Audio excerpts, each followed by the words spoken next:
Hi everyone and welcome back. There is a big difference between being alone and feeling that sense of loneliness. There are times where I can be alone, I can go fishing or go for a long walk, but I don't feel lonely.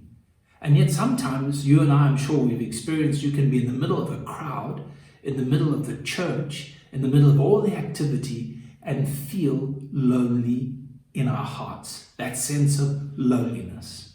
And you know, many people who suffer in depression, discouragement, they have this sense of loneliness.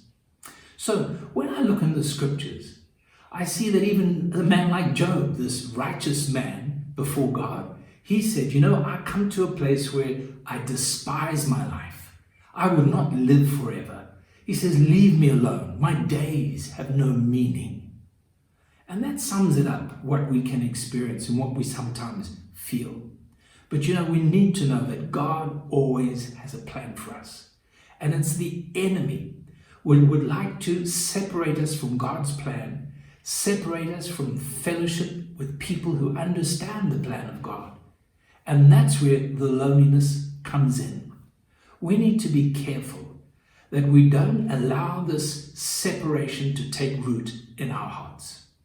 You know, Elijah went off into the desert. He had this amazing experience on Mount Carmel. And now he finds himself in the desert and he is alone. And he says to God, I am the only one left. It was such a sad story. I am the only one left.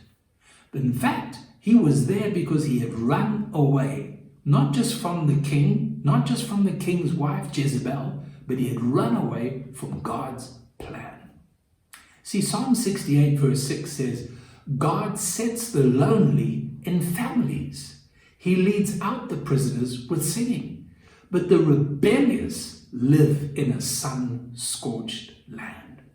So I want to suggest to you that when you have the sense of loneliness and separation, look for the rebellion in your heart.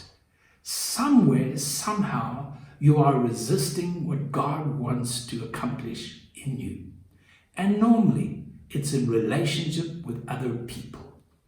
It's the separation that the enemy brings into our hearts. It starts maybe with a bit of bitterness, unforgiveness, or a bit of hurt. And now we allow this thing to draw us aside, to separate us. And we need to recognize that as children of God, we are created for relationship. So that's the plan of God. I encourage you, stay linked, stay close so that you can walk in freedom and always enjoy the presence of God and always enjoy the presence of other people.